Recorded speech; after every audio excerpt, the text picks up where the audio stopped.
Ang tambalang Echo 9 ay talagang pinag-uusapan ngayon, lalo na matapos mapanood ng mga netizens ang kanilang mainit na bathtub love scene sa seryeng Lavender Fields. Sobrang kinikilig ang mga fans sa chemistry ng dalawang bida, kaya trending na trending sila sa social media.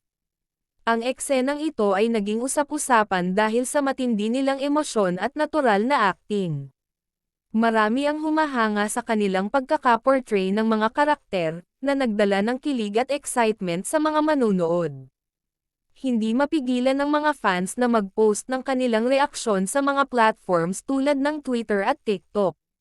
Sa bawat episode, lalong nagiging malalim ang kwento at mas tumitindi ang kanilang chemistry.